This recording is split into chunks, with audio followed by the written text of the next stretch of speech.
Louvado seja o nome do Senhor Jesus. Cumprimento a todos os irmãos e irmãs com a paz do Senhor. Amém, meus irmãos? Amém. Os irmãos estão alegres com Jesus? Digam amém. Amém. Tivemos o prazer de estarmos aqui ontem, pela mercê, graça e paciência do vosso pastor. Nós estamos aqui mais uma vez em nome de Jesus. Amém? Amém. Quero convidar você a se colocar de pé nessa noite. Deus tem uma palavra para o seu coração, para o meu coração, em nome do Senhor Jesus. Amém? E há de continuar a falar conosco nesta oportunidade, em nome do Senhor Jesus. Os irmãos que não estiveram aqui ontem eu vim para cá, meus irmãos, eu estava com uma barba tão bonita antes de vir para o culto presbiternal, né? Mais bonita do que a do vosso pastor. Mas quando me disseram, a Assembleia de Deus, eu vou tirar, né? E quando cheguei aqui, vi o vosso pastor, aquela barba tão bonita, né? Meu Deus, que tristeza me deu, meus irmãos. Amém? Mas graças a Deus por isso. Eu quero convidar você a abrir sua Bíblia no Evangelho de Jesus, segundo a perspectiva de João. Evangelho de João, Jesus segundo João, capítulo 6, versículo 26. Aleluia. Evangelho de Jesus segundo João, capítulo de número 6, versículo 26. Eu creio que Deus tem uma palavra para o seu coração nessa noite. Diga um amém. Amém. Como é bom estarmos na presença de Deus, né? Quando eu cheguei aqui, eu vi um pastor que estava aqui e ele pulava de alegria. Eu falei, meu Deus, eu estou no lugar certo, né? E é bom estarmos assim na presença de Deus. A presença de Deus é lugar de alegria, de saltar. Amém, meus irmãos? Então que sejamos assim em nome do Senhor Jesus. Leiamos todos. Todos encontraram, digam amém. Amém. Quem não encontrou, diga graças a Deus. Então encontre. Aleluia. Evangelho de Jesus segundo João, capítulo 6, versículo 26.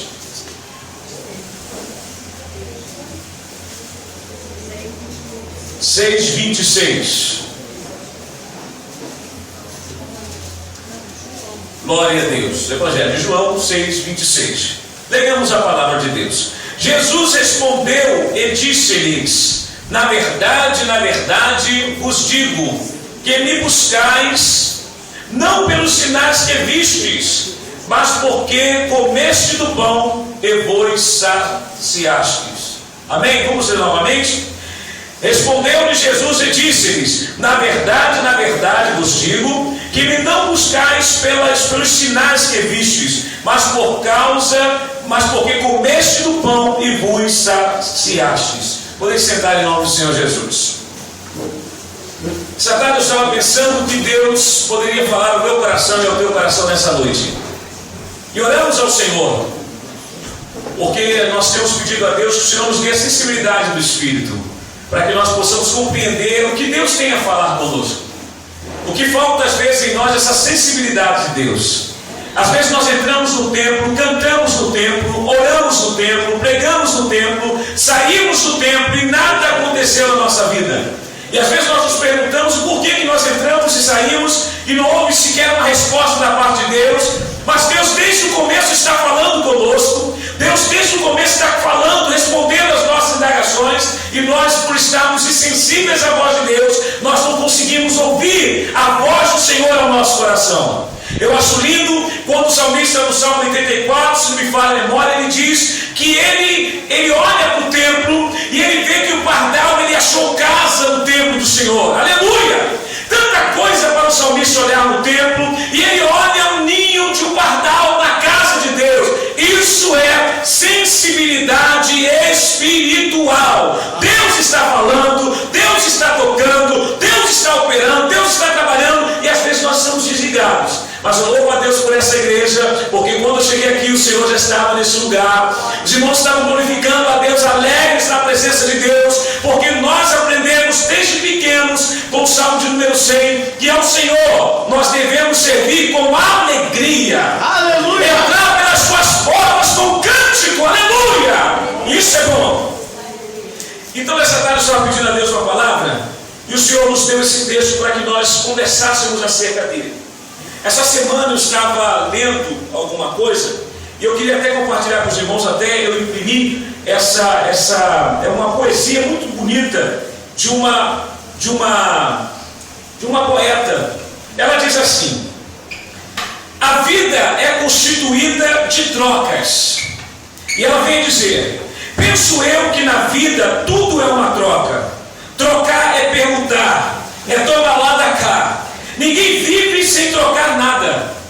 Na vida trocamos desejos, na vida trocamos experiências, trocamos lágrimas, trocamos conversas, trocamos sentimentos, trocamos dinheiro por outros produtos, trocamos de roupa, trocamos de caráter, trocamos de personalidade, trocamos de casa, trocamos de profissão, trocamos de ocupações, trocamos de religiões, trocamos de chefe, trocamos de país, trocamos de mercadoria, trocamos de faculdade, trocamos de time, trocamos Deus por vários deuses às vezes, trocamos de livros, trocamos a vida pela morte, trocamos a morte pela vida, trocamos a vergonha pela vida fácil, trocamos as boas maneiras pela brutalidade, trocamos a educação pela ignorância, a liberdade pela prisão, o céu pelo inferno, o inferno pelo céu, a mentira pela verdade, a verdade pela mentira, o certo pelo duvidoso, o duvidoso pelo certo, e aí se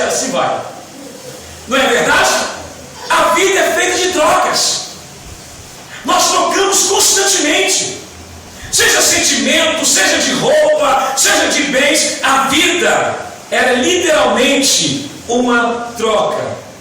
E a partir dessa leitura desse poema veio ao meu coração esse texto que nós acabamos de ler. Se os irmãos pararem para analisar, antes de analisar o texto, eu quero te convidar a considerar o contexto do texto. O contexto no qual Jesus está inserido diretamente é o contexto da multiplicação dos pães. Ontem nós falamos aqui acerca disso bem brevemente. Diz a Bíblia que Jesus ele passou pelo mar da Galileia para o outro lado do mar. Havia uma grande multidão que seguia Jesus, porque nós entendemos, meus irmãos, que aonde Jesus está, há movimentação. Aonde Jesus está, não há espaço para monotonia, muito pelo contrário, Jesus está nesse lugar, tem que ter movimentação. Agora, não é qualquer movimentação, não é uma movimentação da carne, não é uma movimentação humana, mas é uma movimentação do Espírito Santo de Deus. Aleluia! Ele vai atuando, ele vai trabalhando, ele vai tocando, ele vai colocando as coisas nos lugares. Então, onde Jesus está, tem que haver movimentação. Diz a Bíblia no versículo 2 do mesmo capítulo que grande multidão o seguia. Queridos irmãos, ninguém segue a outra pessoa por acaso, sem um objetivo, sem uma intenção. A Bíblia diz que essa multidão seguia Jesus porque via os sinais que ele operava sobre os enfermos. E eu estava hoje à tarde analisando um pouco sobre isso. Por que a multidão seguia Jesus? Porque achava Jesus bonito? Porque achava Jesus bonzinho? Porque achava Jesus o Filho de Deus? Porque considerava Jesus como sendo Deus? O que levava essa multidão a seguir a Jesus? Os milagres que ele operava. Alguém disse uma certa feita que se tirássemos de dentro das nossas igrejas o inferno, tirássemos de dentro da nossa igreja o pecado, as nossas igrejas iriam esvaziar. E eu fiquei pensando aquilo, e o teólogo ele continua escrevendo, ele diz o seguinte, que até a nossa espiritualidade é a base de troca. Se nós não temos um Deus que nos concede alguma coisa, nós não temos o prazer de segui-lo e de o adorar. Se não temos o pecado, para que servir a Deus que Ele que nos limpa pelo seu sangue, como foi muito bem cantado e explicitado nessa noite? Mas eu quero dizer uma coisa para os irmãos: nós servimos a Deus não pelo que Ele tem a nos oferecer. Eu pregava essa semana em Itaperuna, e na palavra que nós estamos trazendo, Deus colocou algo no nosso coração. Às vezes nós estamos olhando muito para as mãos de Jesus e pouco para os olhos de Jesus. Aonde está direcionado o nosso olhar nessa noite? Será que estamos preocupados, estamos olhando para as mãos do Senhor, ou estamos olhando para o rosto e para a face do Senhor? Quem olha para a face do Senhor olha com outro olhar. É outra perspectiva, é a perspectiva de amor, é a perspectiva de prazer, é a perspectiva de alegria de estarmos com Ele na presença de Deus. Aleluia! Mas quem olha para as mãos de Jesus, só olha por uma perspectiva de troca, só olha por uma perspectiva de barganha. Qual tem sido o direcionar dos nossos olhares para Deus? Será que servimos a Deus pelo que Ele tem a nos oferecer? Ou nós servimos a Deus porque nós o amamos? Qual é a sua perspectiva nessa noite? Diz o texto que Jesus, uma grande multidão seguia Jesus. Não seguia Jesus por Jesus, mas seguia Jesus pelos milagres que Ele haveria de fazer, que Ele fazia, segundo até aqui a perspectiva de João, porque mais à frente Jesus vai transformar esse conceito. Diz também o texto que Jesus ele sobe ao monte e Ele se assenta com os seus discípulos, passando a ideia de comunhão, passando a ideia de que nós, na caminhada cristã, principalmente nós como líderes, a caminhada cristã não é feita só de obra, a caminhada cristã não é feita só de trabalho, a caminhada cristã não é feita só de guerra, de lutas, de desafios. Há um momento que nós temos que parar, aleluia, descansar em Deus. Não adianta tirar o cabelo da cabeça para quem tem, glória a Deus, aleluia. Não adianta bater com a cabeça na parede para quem tem cabeça, glória a Deus, aleluia. Não adianta, não adianta. Há um momento da nossa vida que nós temos que parar e deixar Deus agir, Deus trabalhar, aleluia. Até porque nós entendemos, como diz a canção, que a nossa vida é do Mestre.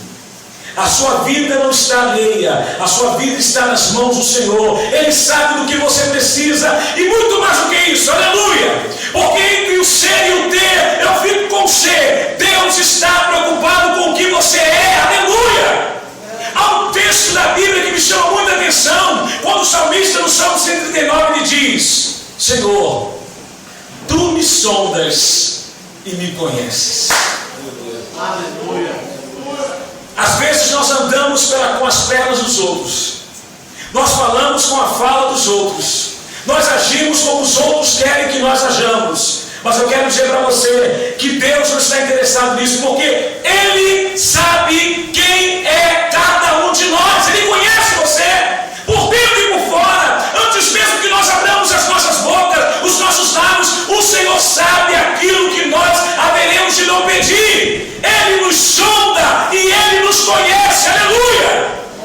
Hoje eu estava no Facebook e uma irmã do Espírito Santo, ela falou uma coisa comigo: pastor, sou muito preocupado, sou muito triste hoje, tal. E eu falei: filha, não vem falar com tristeza, porque hoje é meu dia de aniversário, hoje estou completando 18 anos, meus irmãos. Graças a Deus, né? 18 aninhos, para poder dizer essa glória a Deus, com certeza. Aqui o homem é 18, mulher 15. Amém, glória a Deus, 18 anos, então estou ligado aqui, estou na mesma criação. E eu falei: filha, não fala de tristeza hoje, porque eu estou alegre. 18 anos de idade que eu estou completando, glória a Deus, aleluia. Então não vem. E ela falou que estava muito triste porque ela tinha recebido uma palavra e aquela palavra estava acabando com o seu coração, acabando com a sua vida. E eu falei assim: filha, quem foi que morreu na cruz por você? Quem foi que morreu na cruz por você? Foi essa pessoa que está falando mal de você? Ou foi Jesus? Aleluia! Queridos, eu não quero, como diz a canção que nós tão bem cantamos, não importa o que vão falar de mim, eu quero é Deus, aleluia! Jesus senta-se com seus discípulos no monte, passando-nos a lição que a vida não é feita somente de trabalhos e correria. Faz-se necessário descansar, parar, tranquilizar-se. Glória a Deus, aleluia.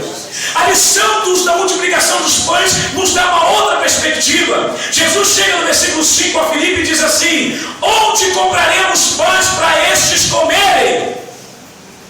Irmãos, o próprio Jesus, na perspectiva de Mateus, ele chega lá no capítulo 6, se não faz memória, e ele diz assim: por que vocês estão preocupados com o que haverão de comer?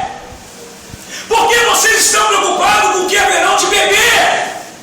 Por que vocês estão preocupados com o que havereis de vestir? Olhai para os lírios do campo, aleluia! E ele chega aqui agora, ele olha para aquela multidão, porque ao contrário de muitos líderes, meus irmãos, Jesus, ele se preocupa com os ser humano. Aleluia! Jesus, ele se preocupa. Jesus poderia muito bem falar assim: manda esse pessoal embora, igual os próprios discípulos disseram em certa feita. Manda esse pessoal embora, manda cada um ir para sua casa comer. Mas Jesus se preocupava com aquela multidão. Aleluia! O que eu aprendo com isso, meus irmãos, nessa noite? Jesus, ele se preocupa com as mínimas coisas da nossa vida. Ele se preocupa. Aleluia! Aleluia! O Deus que se preocupa com o ser humano, com as coisas mais básicas da vida do ser humano, como o simples fato de se alimentar. Quando Jesus ele pergunta isso a Filipe, Jesus não pergunta porque fugiu ao seu controle a situação. As coisas podem fugir ao seu controle, podem fugir ao meu controle, às vezes fogem, mas o controle de Deus nada foge. Aleluia! Nós precisamos, pastores, reavivar no meio das nossas igrejas uma doutrina chamada doutrina da soberania de Deus. Aleluia! Vocês se lembram que certa feita Jesus estava no barco, estava atravessando o mar, e diz a Bíblia que os discípulos estavam lá normalmente cuidando, guiando aquele barco, navegando sobre aquele barco, sobre o mar, no barco, e daqui a pouco veio uma grande tempestade. E o evangelista é tão cuidadoso em dizer algo que me chama a atenção, que serve de lição para a minha vida, que enquanto vinha a tempestade sobre o mar, lançava aquele barco de um lado para o outro. Eu pergunto aos irmãos essa noite: onde estava Jesus? As ondas jogando o barco para lá e para cá. Quem já passou, quem já andou de barco aqui sabe, né?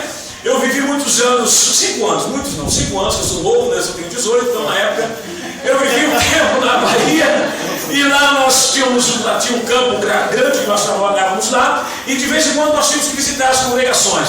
E uma das congregações ficava em ilhas, tinham 5 congregações, parece, que ficavam em ilhas. E eu pegava o barco, e eu sei nadar muito bem, meus irmãos, eu nado muito. Pensa em alguém que nada muito, sou eu. Eu caio na água, eu afundo com um prego, glória a Deus, né? Com a âncora, Nada mesmo. nado muito, glória a Deus. E naquele dia, era um conselho que nós não fôssemos determinado horário, porque tem aquele negócio da maré alta, maré baixa, né? Mas aí, nós como somos cariocas com um pouquinho de sangue nordestino, não, eu vou em nome do Senhor, e tal, e fomos. Entramos no barco, meus irmãos, aquele barquinho lá do interior do Nordeste, irmão, saiu do Oeste, aquelas madeiras, né? Lindo. E quando entramos, eu falei assim: cadê o bote desse trem? Não tem bote, pastor. Eu falei: como que é? Não tem bote, mas vamos, Deus é conosco e tal. Meus irmãos, mar adentro, para atravessar de uma ilha para outra, queridos irmãos, o vento forte, o barco balançando. Eu falei: meu Deus! E eu imaginei mais ou menos a situação dos discípulos naquele dia. Porque enquanto os discípulos estavam preocupados com a tempestade, com o vento, como Jesus estava? Responda para mim. Jesus estava? Tem um pastor nordestino que eu gosto muito que diz assim: Jesus estava neném. Descansando. Porque é atitude nossa se preocupar. É atitude nossa diante dos ventos da vida nos segurar. Nos ficarmos desesperados, preocupados. Mas a postura de Jesus continua a mesma. Ele está no barco. O que interessa é isso, meus irmãos. Jesus tem que estar no barco. Aleluia! Não interessa se o seu barco é um navio, é um cruzeiro, é um Titanic. Cuidado, Titanic afunda. A diferença não está no barco. O texto continua aqui dizendo que depois da multiplicação dos pães, Jesus ele chega à tarde aos seus discípulos e diz para os seus discípulos descerem para o mar. Queridos irmãos, só algumas lições desse texto. Jesus chega para os seus discípulos no versículo 16 e diz assim: e quando veio a tarde, os seus discípulos desceram para o mar. Queridos irmãos, dizer que os discípulos de Jesus desceram para o mar não é algo novo, porque eles eram pescadores, não é verdade? É como um mecânico trabalhar todo de branco e não se sujar. Existe essa possibilidade? Existe a possibilidade de aquele que cuida de gados não ter cheiro de gado. Existe a possibilidade de quem trabalha com perfume não ter a essências, várias essências de perfumes em si. Não existe. Então Jesus chega para os seus discípulos, e o microfone já foi embora, glória a Deus, aleluia, e ele diz assim, que os discípulos deveriam descer para o mar. E diz a Bíblia, Jesus continua dizendo, que eles entraram no barco. Ora, irmãos, quem desce para o mar tem que ter barco. E eles entram para onde? Para o barco. Diz o versículo 17, que eles passaram o mar em direção a Cafarnaum. Ora, irmãos, eles eram pescadores, eles entraram no barco, e quem entra no barco não entra para trafegar, para navegar na Avenida Dom Helder Câmara, antiga suburbana. Quem entra no barco não entra para trafegar na Avenida Democráticos. Quem entra no barco é para passar no mar, tem que estar no mar. Tudo tranquilo até então? Diz o texto que eles entram no barco, que eles passam no mar em direção a Cafarnaum, porque quem tem barco tem que ter mar ou rio, tem que ter água e tem que ter direção. Eles não entraram no barco para ficar dando voltinhas em torno de si, mas eles entram no barco, glória a Deus, aleluia, tá ligado? Agora sim, eu me usa, né? Eu tenho 18 anos, sou novo ainda. Eles entram no barco em direção a algum lugar. Alguns dizem que o mar é sinônimo de sofrimento, de luta e de vida. Jesus, quando eles entrarem no barco, eles entram no barco, navegam no mar e passaram o mar em direção a Cafarnaum. Tem que ter uma direção. O crente não pode andar sem direção, ele tem que ter uma direção. Ele tem que entender de onde ele veio, onde ele está e onde ele quer chegar. Aleluia! Agora começam algumas coisas que me chamam a atenção no texto. Não estou falando de forma teológica, meus irmãos, mas de forma devocional, com aplicabilidade para mim e para a sua vida. Diz a Bíblia que era já escuro. Aleluia! Um dos significados do termo decisão, eu gosto muito do português, que o termo não é uma justaposição, são dois termos, decisão, né? Cisão significa corte, da ideia de algo que você toma com dor, de certa forma. Isso é decisão. Era escuro, meus irmãos.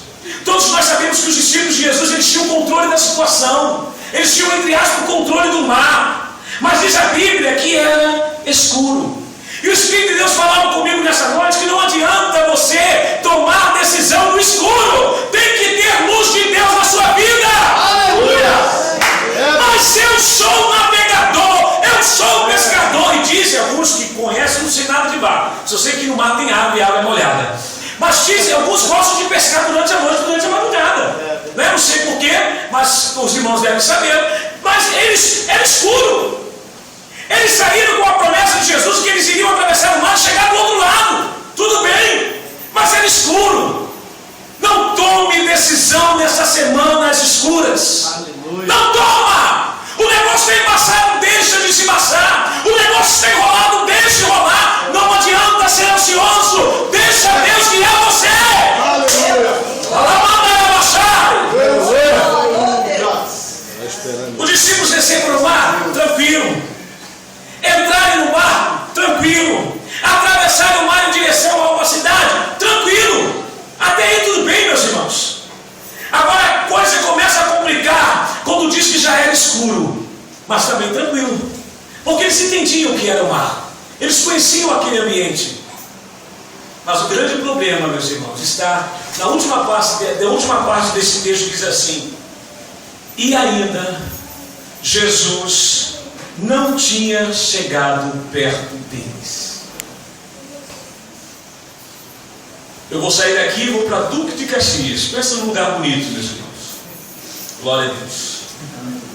Vou pegar a linha amarela, vou pegar a linha vermelha, vou pegar o Austin Luiz, não vou falar mais não, tá? Mas vou chegar em casa.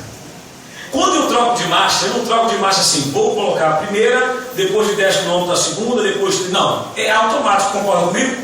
Porque eu tenho controle da situação, estou acostumado com o meu carro, sei quem quer dirigir. Os discípulos tinham tudo ao seu controle, tudo certinho, mas faltava uma coisa que não pode faltar nas nossas decisões: Jesus. Jesus tem que fazer parte da sua decisão, das suas decisões. Jesus tem que fazer parte do seu casamento.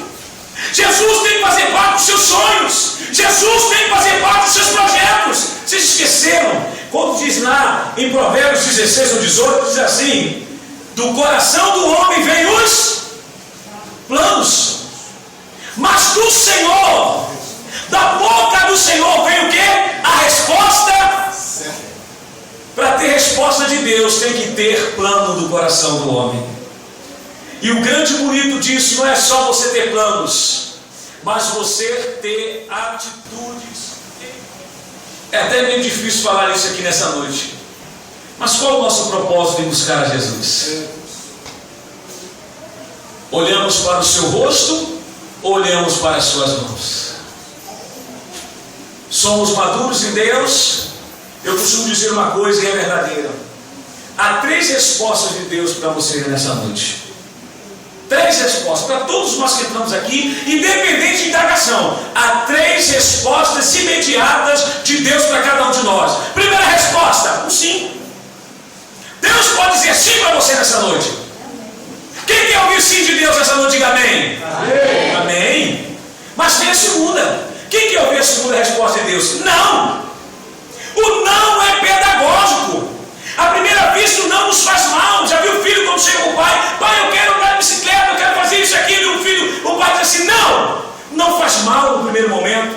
O não é uma pancada que nós recebemos no primeiro momento. Mas o não de Deus, Deus trabalha o nosso caráter. Aleluia. Aleluia. Que haja sim de Deus nessa noite. Aleluia. Que haja não de Deus nessa noite. Tem uma terceira resposta: o silêncio de Deus. E para quem é nordestino como eu, de certa forma, o vosso pastor, não é tão fácil receber o silêncio de Deus. Porque nós somos agitados, a correria faz parte do nosso temperamento. Mas o não de Deus faz parte da sua resposta. O sim de Deus faz parte da sua resposta. Mas também existe o silêncio de Deus. No silêncio Deus está trabalhando na sua vida. Deus está trabalhando no seu caráter. Receba de Deus essas 3 respostas. Qual a resposta que você quer? Aleluia. Numa conversa em nome do Senhor Jesus. Eles buscam a Jesus. E Jesus chega para eles e diz assim: na verdade vos digo que me buscais não pelos sinais que vistes. Eu encerro dizendo que o tema da nossa fala nessa noite é a troca do essencial pelo efêmero. Eles trocam a presença de Jesus, porque, irmãos, nós não estamos interessados em sinais. Eu dizia para um pastor amigo meu essa semana: não, tem que fazer sinal. E ele é homem usado por revelação. Não, porque tem que ter revelação. O dia que eu não tenho revelação na minha igreja, eu fico maluco. Eu não sei, eu sou em pecado. Uma coisa. Não, tem que ter. O povo tem que ver sinal, tem que ter sinal, tem que ter sinal. O maior sinal já teve. Que Jesus na cruz do Calvário. Aleluia. Eu sou pentecostal desde criança, mas eu não quero dizer. Eu creio que existe sinais. Querido, sabe o que significa sinal? É uma antivisão. É um sinal, não é o algo em si. É uma antivisão, é um prefácio, é uma introdução. O sinal não é. O sinal visualiza. O sinal, permita-me o pleonasmo, sinaliza. Nós temos que ter sinal, rapaz. Aprendamos com Jesus. O que disse o mestre? E esses sinais. Aleluia. Vocês correrão atrás do sinal, não é isso que a Bíblia diz? O sinal está lá em Bom Sucesso, vamos para lá. O sinal está lá na Suburbana, vamos para lá. O sinal está lá em Saracuruna, vamos para lá. É isso que diz? Não!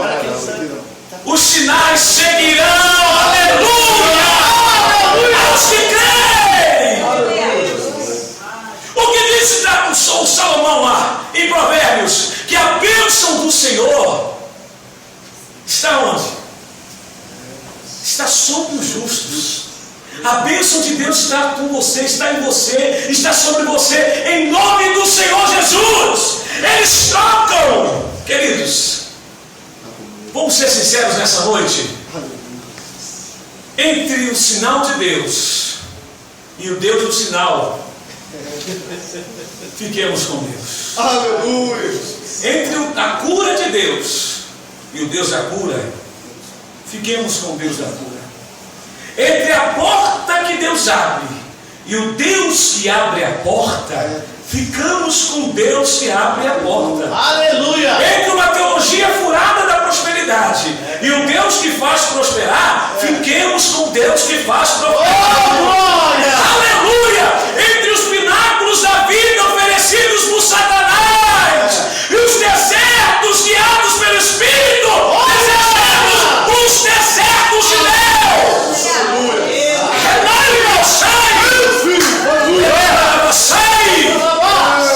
O mal é que às vezes nós estamos ficando crianças onde não deveríamos ficar crianças, e somos adultos onde não deveríamos ser adultos. Paulo vai dizer à igreja de Corinto: seja criança na malícia, seja criança na maldade, mas seja adulto no crescimento da graça de Deus. Ele vai dizer. Aleluia. Porque quando eu era menino, diz Paulo, andava como menino, né? Olha que eu acho linda essa disposição, a disposição literal do texto. Quando eu era menino, andava como menino, falava como menino, sentia como menino, porque o menino tem que andar, o menino tem que falar, o menino tem que sentir. Nós como líderes sabemos disso, e às vezes nós temos meninos na igreja que eles querem andar, deixa o menino andar. Olha aí, Imagina uma igreja sem menino. olha aí. Imagina uma casa sem criança. Deixa a criança andar, deixa a criança sentir. Lavassúria terra manchai. Mas entenda que o andar do menino, o sentir do menino, falar do menino vai passar, porque ele tem que se tornar homem. Aleluia! Já ouvi alguém falando assim: eu bato Deus contra a parede. Quem é você? Como diz o deputado federal: quem é você, menino? Né? Quem é você, menino? Eu boto Deus contra a parede. Quem somos nós? Que essa igreja continue crescendo em Cristo Jesus. Aleluia! Que continue entendendo que entre os milagres, os sinais de Cristo, sabe, os sinais de Deus, o Deus dos sinais, e entre o efêmero, porque eles seguiram Jesus, porque Jesus deu de comer a eles, meus irmãos. Esaú troca a bênção de Deus para a sua vida por causa de comida. Meu Deus! O que o Espírito de Deus nos conduz a dizer essa noite? Talvez nós estejamos trocando coisas importantes de Deus na nossa vida por coisas passageiras, Meu Deus! por coisas efêmeras, por aquilo que vai e não perece. Mas Jesus, não adianta chegar diante de Jesus de qualquer maneira, porque Ele conhece o nosso coração. Ele sabe qual é a nossa intenção. Ele sabe o que está dentro do nosso coração, dentro da nossa vida. Vocês vieram até mim, segundo disse Jesus aqui, não porque vistes grandes sinais, mas porque eu dei de comer a vocês. Que a nossa relação com Jesus não seja uma relação de interesse como essa. Senhor, eu preciso tanto de uma bênção. E a gente ora, vai para o monte para quem sobe o monte, jejuma para quem jejuma, clama, suplica, ora, soa a camisa e vai, fica, ora. Eu acho lindo quando chega com Davi e acontece isso. Isso é sinônimo de maturidade. Davi preocupado, todos nós conhecemos a história, triste, cabisbaixo, e quando alguém chega para Davi e diz assim, ele tem a notícia que o filho morreu, ele levanta, como diz uma canção, eu gosto de música popular brasileira, ele levanta a cabeça e sacode a poeira e dá a volta por cima. E alguém disse, mas como pode, o rei até agora há pouco só estava chorando, tal, e agora não estava sorrindo. Sim, quando ele tinha vida, tinha esperança, mas já foi para Deus, aleluia. Maturidade, irmãos, maturidade. Precisamos de crentes maduros na presença de Deus.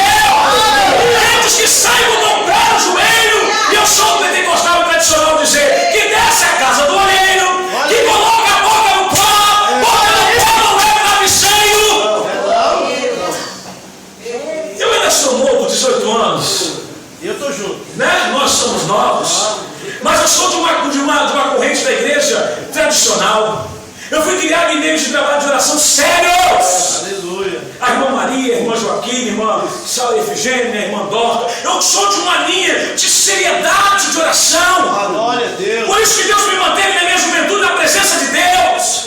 Mas eu quero dizer, meus irmãos, uma coisa. Eu aprendi também a maturidade do Senhor e temos que aprender. Há momento que a gente dobra o joelho, ora. Campanha, vai, vem, ora, chora. E Deus fica assim, ó.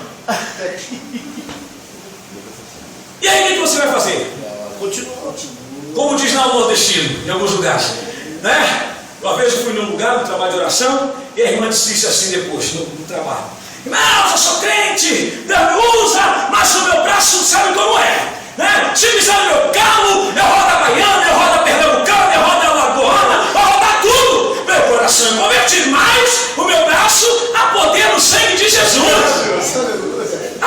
sangue de Jesus.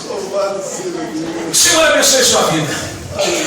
Guarde isso no seu coração essa semana. Entre a porta de Deus e o Deus à porta, o Deus à porta. Aleluia! Entre os sinais de Deus e o Deus dos sinais, o Deus dos sinais. Entre a cura de Deus e o Deus que cura, o Deus que cura. A Bíblia diz que muitos foram ressuscitados, mas morreram.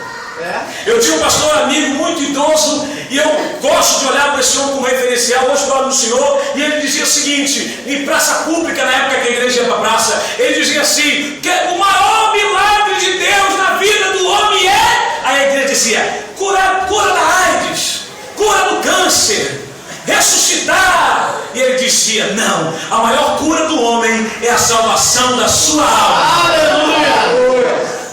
Sabe, meus irmãos, é o prazer de estar na presença de Jesus. Eu comparo o relacionamento de Jesus, do crente com Jesus, como os antigos do Antigo Testamento comparavam, dizendo que é como um relacionamento. Quando eu namorava com a minha esposa, namorava não, eu continuo namorando, que eu tinha que o casal parar de namorar, acabou o relacionamento, né? É minha eterna namorada. Eu andava, meus irmãos, como daqui até o shopping, vamos ser, eu tenho misericórdia, não posso mentir não, mas mais ou menos assim, como daqui ao Adel Castilho, como é o nome do shopping? Norte Shopping. E aqui por dentro, até chegar lá, mas andava muito, irmãos. Mas eu andava na beira do mar, era lindo, né? Aquela coisa romântica, pensa numa cena romântica. E eu chegava lá na casa da minha namorada, ela fazia aquele bolo que eu gostava, aquela comida que eu gostava, tudo, como é bom, aleluia. Quem não gosta de namorar? Tem que namorar, glória a Deus, que depois de casar também. É isso aí. Uma vez conversando com alguém no Facebook, pedindo um aconselhamento, e o amigo falou, mas eu não sei o que eu faço, não sei o que. Eu falei, rapaz, presta atenção. Você está vivendo uma vida de solteiro sendo casado. Aí que é o problema. Né? Aí que é o problema. Mas curta a sua esposa, diga que a ama, tem que ter esse relacionamento no ambiente familiar. E a mesma coisa com Deus. O prazer de estar na presença de Deus. Aleluia. Senhor, se tu me curar, eu vou ficar tão feliz, meu Pai, eu vou sair pulando aqui em Manguinhos, glória a Deus. Mas se o Senhor não me curar, também eu vou ficar alegre, porque tu és o meu Senhor. Tu és a minha porção na terra dos viventes. A igreja precisa ser mais cristocêntrica. A igreja precisa mais de Jesus. Precisa menos de envelope, menos de anjo no aspecto místico da coisa. Eu vejo envelope, eu vejo chave, eu vejo isso. Precisa menos disso, precisa mais de Jesus. Jesus! Aleluia! Às vezes, meus irmãos, só para descontrair, mas tem fundo de verdade nisso. Eu torço para o melhor time do mundo, do Brasil, Flamengo. É claro. Vocês conhecem a Suan? Aqui, conhecem, né? Suan é aqui perto. E eu fiz até o 4º período de letras. E uma vez chamaram um senhor para dar uma palestra sobre Vinícius de Moraes. E foi quase na mesma época que morreu o Arafat, né? Sabe o que é lá, Arafat, lá do Oriente. E ele começou a dar palestra, falando de Vinícius de Moraes. E quando ele falava de Vinícius, os olhos dele brilhavam, ao ponto de ele começar a chorar. Vinícius! Ele chorava. Eu me lembro que o Vinícius, quando ele fez aquela canção assim, ele chorava e tal. Foi a mesma época que morreu Arafat e que aquela multidão carregando o caixão dele lá. E eles morrem por causa deles, pelos seus líderes, dão a vida por causa dos seus líderes. Quando eu falo do meu Mengão, meus olhos brilham, que é o melhor, né? Eu gosto do meu Mengão, glória a Deus, aleluia. Mas e Jesus? Será que quando falamos de Jesus, nossos olhos brilham? Nós estamos trocando o fundamental, o essencial, pelo efêmero. Ou seja, trocando Jesus por coisas passageiras dessa vida. Boa semana para você. Amém? Deus abençoe sua vida poderosamente.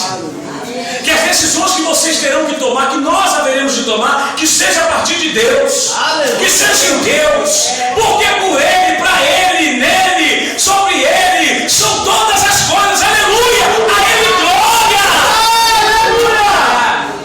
Não troque a sua vida com Deus por coisas passageiras. Eu estava num congresso de jovens um tempo desse,